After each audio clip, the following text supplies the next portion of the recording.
Aloha everyone, this is Leimomi Keliikuli, Intuitive Soul Alignment Coach here, and I'm so excited that Katie is here. And we're going to really go deep into, creative potential, feminine empowerment. So I'm really excited to talk about some of these topics today. So why don't you start with Katie, like sharing with us, who you are, how did you, what do you do and how did you become a master genius at what you do today?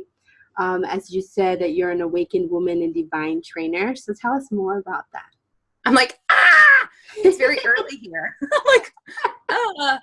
like, these are very serious topics. I'm a very serious woman, as you can see. Yes. So the long of the short is that I've always been in this realm. It's very interesting. I'm wearing this. If you're watching this, like this is a crystal of mine from when I was probably like 12. So obviously it's been in my blood for quite some time. I used to buy these when I was a little girl, but the work itself didn't begin to develop until I was in about my late 20s. I started dabbling because I felt like, well, surely there's got to be another way to do this. Like, surely we shouldn't all be walking around feeling so awful inside. Like, what's going on? So I started pursuing it. The big sort of inciting incident was I got hit by a taxi in New York, walking home from work one night. Obviously, really big moment for me because getting hit by a taxi is quite impactful, but also it did a lot for me in terms of just changing the way I thought about myself, changing the way I communicated with whatever you'd like to call it, God, spirit, energy. And after that, then I really dug in and I began developing things because I saw the potential and the depths of, what we have access to and who we are. And I wasn't satisfied with the way my life was going. I was really kind of disappointed by the fact that it felt like so much negativity kept showing up and I didn't understand. Like, this doesn't make sense. Like, does not compute, because here I am, positive, loving, kind, and like all this bad stuff keeps happening. What is going on? And how do I change that? Because I don't buy it. Like, I just don't think that is the only way. So that's when I really started studying. And then as a result of that, the more I studied, the more I understood. And I'm a very like outside of the box thinker. So every time I would take a training, I was always thinking like very big. I was very like tuned into whoever I was working with, but very big picture in terms of like, so if this does this and that does that, like, what if we put these two together? Or if this means this, then and that means that if I were to take these two concepts and interchange them, then we have this new object. So I've always been inventing and reinventing and innovating kind of what would come my way. So that's pretty much it. That's how I got started, and that's how I got here. And that's sort of, I'm like, that's my zone of genius, is the reinvention of who we are, because I'm constantly changing. Every day I'm like, well, now what? I'm new again. Every day I'm new, so it's fun. That's awesome. I love how you've kind of like taken different pieces, and kind of like created your own unique way, which guided you along the process to kind of like go with the flow and see what happens. Right. Right. Yeah.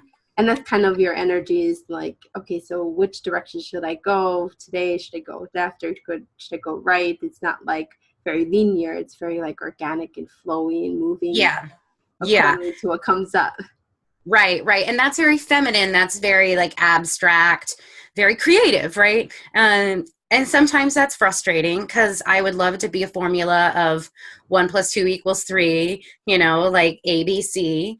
But the reality is that we have so much, there's constant layers and shifting happening, things we can't see, things we can't feel, things that are way in the distance, and they're affecting us. So I always felt like I couldn't possibly function that way, because I know better. I know that's not how it works. And that's sort of when people come to me when I work with people too, it's sort of frustrating sometimes because I don't think it's a linear process. And what works for me might not work for you because you're a different soul. Your journey's different. The energies are consistent, but the processes to get you there might be completely different. And I think that is what I love so much about the way I think and the way I work, is that I don't have a written prescription, like 3 steps to manifesting $1 million, because I just don't see it like that.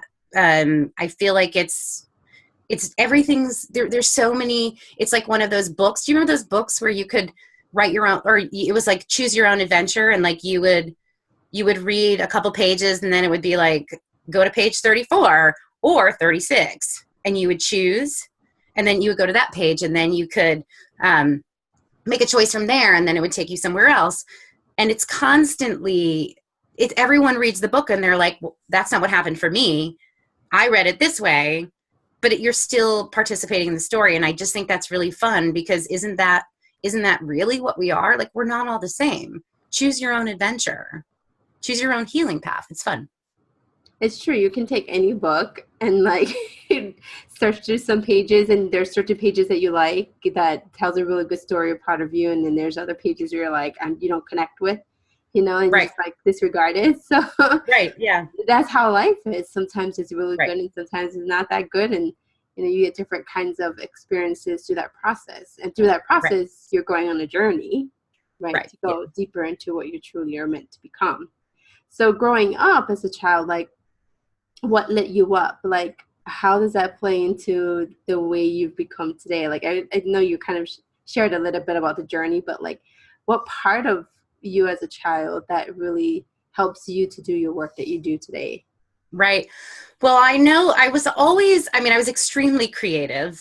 I was really funny because like I really loved like dramatic, dark things. Like I loved, like, there's a musical, Sweeney Todd, and it's like a guy that slits people's throats and bakes them into meat pies and people eat them. Like, it's not a happy story, but it's satire. It's fun. I loved it. I was like 6 years old. That was my favorite. I just thought it was awesome.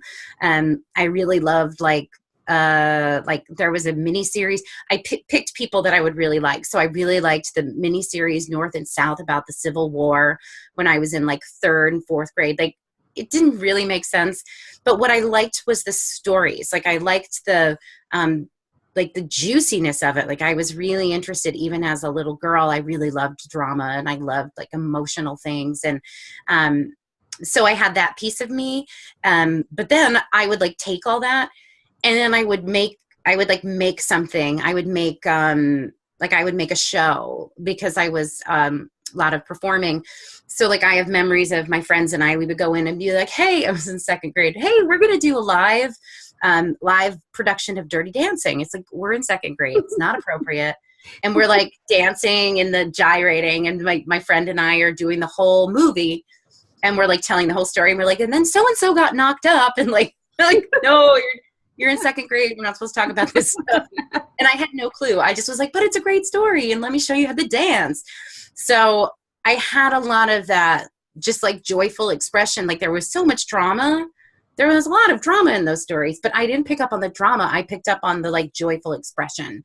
And I think that that's kind of a consistent thread that I still have, is that I will always focus on the joyful expression of even the most excruciating things. Like, I always find that. I always think like, well, how can I tell this in a way that makes it fun? Even though I'm talking about something horrific, or helping someone move through something horrific, how can I at least invite them to participate in a joyful way? And one of those ways is choose your own adventure, right? Like, you make the choices, you use your own expression. So that's like, I was like that as a kid. I'm still like that now. And like, what you gonna do? What are you gonna do about it? It's me. I love that you have this like very particular like creative energy that no matter whatever it gets thrown at you, you're just like, okay, this is what we can spin it into. It's not serious. It's like, it's like taking something that's really dramatic and making it very powerful and beautiful, which Right. most of the time we look at the negative of it or the effects of it, but you're really looking at it from a creative way that gets people to make that change, basically, right? Like Right. allow the change to happen. So Yeah. when you Yeah. work with somebody, do you find that that creative energy, right, like comes through when you're helping them through some trauma or some, like what are the kind of particular things that you notice happens in the process? I think, well, one of the biggest things is that a lot of times things will pop because of the fact, I often say it's like because of the way I approach it, the way I approach even like trauma, even the subconscious, right? The subconscious technically is like the scary place where we keep all our secrets and our traumas and like be very careful around the subconscious. I kind of treat it like, it's your friend. I treat it in a very positive way.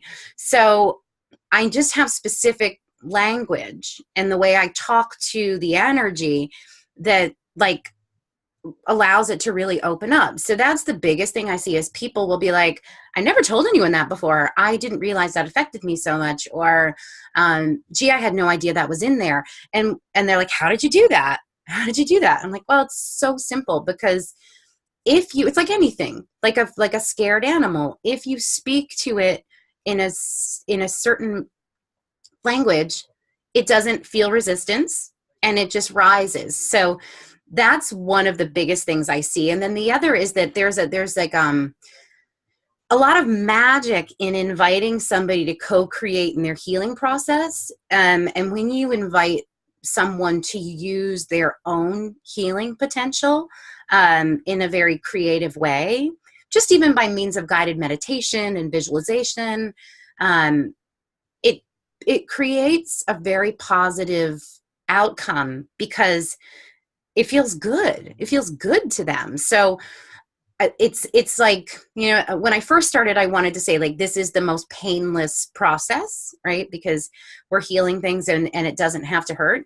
But the more I talked about it, the more I realized like, oh, you're still going to have to go down into the depths and you're going to have to find whatever it is, right? You can't just sort of gloss over it. You can't bypass it and transform it. You still have to go like very deep and get a hold of whatever it is. But as soon as you've got a hold of it, we can do magical things with it very quickly instead of having this this like massive painful experience. A lot of times working with trauma re-traumatizes you, but this, like me, it becomes sort of like joyful.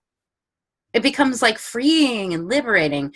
So that's what I see the most is people are just like, how did you do that? And like, wow, that was awesome. It's like, like I don't even know what just happened, but that was amazing, which is fun when you're dealing with wounds.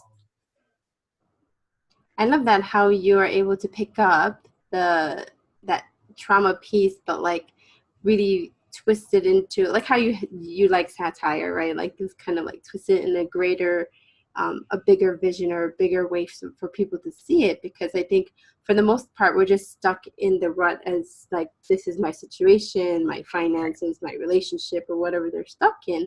But really you grow when you can see the bigger picture of like, okay, here Right. is where you are, but where do you want to go and how we're going to get you there, right? And that steps that you help them to get through, or that process never Yeah. look like the process that they think that it's supposed to look like until they go deeper into it and they feel it and they experience it once again. Yeah. Yeah. It's amazing too, because like when you allow yourself to go into that space, and I know because it's like, I watched this with other people, I had a particular teacher and I watched him in his own way take people through these processes. And I was so amazed by how quickly he would identify the root and then transform it. And it would be within 15 minutes. And this massive transformation would happen. And when I saw that, I was like, oh, now that, because this wasn't my original inclination of what I wanted to be when I grew up. Like I wasn't like, hey, I want to be someone that's that helps people with trauma because I know trauma super well. That wasn't my idea. I was like, I want to be an actress and I want to sing songs and dance. And I still do that. But when I was in pain and I knew I was in pain and I saw that, I was like, now that I want to learn how to do, that is so cool. And it is like, it's almost like, I think it is where the two come together, because I did train as an actress, and it being a performer, you're really you're telling a story, and it's like an artistic journey. The character goes on a journey, and somehow by watching it, we're healed. So I felt like, well, why not just involve them in their own experience? So it becomes almost like a play just for that moment. And because of that, what it does is it allows, there's certain pieces of the brain that start firing. And because of the fact that they haven't been used in that way, it is neuroplasticity. There is a scientific reason behind it. And it helps. The brain itself is transformed as a result of doing this, because it starts thinking in new ways. So it's just phenomenal. And it's like, wow. I always wanted to be able to do that. And so it's fun to take all the fragments of what you've experienced. And I think that makes you feel really good when you're like, wow, all this shit stuff happened to me and I just made something cool out of it. It makes you feel so good about it. It's fun. Yes, I think it's important to see it in that way, because, you know, your story of not feeling good and not feeling in alignment that you said earlier, you know, was all signs of misalignment. And then when you just started to really go deep into your personal development and to read books and to get interested, right? Like interested in how I can change myself and grow myself. And just that motivation alone, that little piece or that little light inside, right? Like can push you mountains, right? Forward. Right. Because I'm Right. sure after that you learned big lessons and you like made bigger decisions and decided, hey, I'm going to go in this direction rather than the other direction that you probably were doing, right? Yeah, well, and that's one of those things that, like, when you're down, that's like perspective, right? Like when you're down in it, and I see it a lot of times with people, and they come to me and they're like, I'm stuck. I don't know. Like, I just keep recreating the same pattern. It just keeps happening. And they want help getting out of the pattern, but they're still trying to make decisions from inside the loop. And then they come to me and I'll say, okay, great. Like, this is where you're stuck. This is where we need to get outside of it so we can break it. You need to start a different point, or whatever the sort of best way forward is. A lot of times they'll go, oh, but I want to do this way. And what they don't realize is that when you're inside, when you're driving and you're like, you know, you're like on the racetrack and you're just going on the racetrack, and you're like, all you're focused on is getting around the track, because that's what you need to do. You need to survive, right? You need to be safe while driving on the racetrack. So you're just going, and you're like, I don't understand. I'm not getting anywhere. And it's like, well, I'm watching you from outside, and I can see that you're so focused on surviving this racetrack that you're missing the exit. Like, there's an exit, you can't see it because you're so tight and you're so focused on what's in front of you, and you're just trying to survive. I can tell you where the exit is, but unless you listen to me, you know what I mean? So it's been really interesting to just see that and see how it works. And that, like, I never really explained it that way before, but that's a really great way to explain like why we get stuck. Because if you're going super fast, you're trying to survive, you don't want to get hurt, so you're like, yeah, but you can't see because you're so focused on one thing, which is surviving. And then you need someone else who can see, oh, hey, like, go over there. Over there. There it is. Yeah. Like, it's right there. And let me just, and then that's my job, is to help you, not even tell you what to do. That's why I love it so much, because I'm not big on telling people what to do. I don't like to tell you what to do because I can't tell you what to do. Have you ever tried to tell a kid what to do? It doesn't work. You know what I mean? Clean your room. No. Go to bed. No, I'm not tired. You need to brush your teeth. No, you know what I mean? So you have to be like, I haven't, you know, like, would you like to make a choice to do something and earn a nickel? And they're like, I could brush my teeth. And you're like, oh yes. Why don't you brush your teeth? But they think of it. Yeah. You know what I mean? You have kids. I know. Yeah. You want to get your kid to do something. You have to be creative, don't you? Yes. Otherwise you don't listen. He doesn't listen. Yeah. No, I don't want to. Everything is no. Exactly. Until you get him to say yes, yes, and then it's so fine. Yeah. But to get that, yes, it's like, I have to be like, you have to kind of make them want to make the choice themselves, or let them make the choice themselves. And I think that that's kind of where this all comes together. And I'm stubborn like that. You know what I mean? Like, I didn't want anyone to ever tell me what to do. I wanted to figure it out for myself, but I still needed help. You know, like, you're trying to like put the IKEA furniture together and it's like so frustrating. You're like, no, I got it. But could you please just hold this for me? You know? Yes, right. Even that tiny little support, you of course need to ask. Yeah. Open yourself to have that support. Yeah. It's easy to be like, I don't need it. But then you get frustrated, or then you sort of stay stuck, or you like, you know, you put it together and and maybe if someone had helped you, it would be a little straighter. Like, all of these are different ways of seeing like why support is good, why getting help is good, or positive. And yet having the possibility and the support to still think for yourself, because that's what I really like, is that open invitation to say like, I'm going to open this up so you can see, so you can make the choices, so your potential can do this for yourself, not me. Because I've never been like that. I've never ever felt like so-and-so healed me, or so-and-so did this, or I've always, even when I had teachers, and my teachers were amazing, powerful masters. And even then I was like, I love these masters. They are extraordinary gurus. Wow. But I'm still doing it. Like, I love you, guru. Thank you so much. But I'm still going to figure this out. And I don't need you can't ride my bike for me. I'm going to learn how to do it. So hold it steady, but don't do any magic, you know, for me other than holding me steady. So it's been, you know, it's like very interesting to just sort of see the dynamics of that and why it's a really positive way of healing and moving through the world, because it gives you a really nice balance. Yeah, I think it's important to have that self responsibility, that self-awareness, and allowing that support, and allowing people to help you along the way, but not giving your power away. Right. Yeah. Basically, and that's so hard. Doing.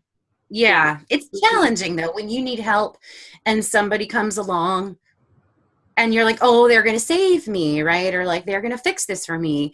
But it's not any different than a lot of times women, you know, they get a husband. I know, because I had one. I had a nice man in my life that had lots and lots of money. And I remember thinking like, oh, good, like he'll save me. So I don't have to worry about not making enough money, or, you know, creating a career, because I have him to sort of take care of me. And I'm not saying that's a good thing or a bad thing. I'm just saying it kept me from being responsible for myself. And it was a very nice safety net, but it didn't provide for me to like really step up. I didn't step up because I knew that I didn't have to. So that's kind of that thing too, of when you're participating in your own healing, you have to step up. You have to participate in some way. You can't just sit back and say like, do this healing for me. I'm not, you know what I mean? Like, it doesn't, you gotta like really do it, because then it stays with you, which is fun. And then you know how to do it. Like, you feel confident that you can take care of yourself. These are all peppered experiences of mine that sort of shaped the way my mind works. But they're good lessons. They're good lessons. Yes. So what advice would you give someone who's kind of like learning, getting into their genius, like as you have, like how did your journey, right, shape into what you do now as an expert in what you do? Like what kind of advice would you give to someone that's kind of figuring that out? I think, honestly, I think the biggest thing is you have to trust yourself. Um, I've really over the years not trusted myself enough. And because of that, it slowed me down. And I didn't say, I didn't talk about myself. I didn't share with the world enough about, I told great stories, but I didn't back it up with like the juice, the meat, you know what I mean? Like the structures. So trust yourself, trust that like your experiences have shaped who you are, and never forget that anything you do is going to be a synthesis of not just what you've learned, but who you are. So I think a lot of times we get scared, oh, I can't tell people about that experience, or like that's that's gonna shame me in some way, or people aren't going to want to listen to me. I was the opposite. I was always like, let me tell you what happened to me. I was cool with that, but I wasn't good with the, let me tell you all of the things, all the skills I have, all of the brilliance that I have, how I took what my experiences and transformed them.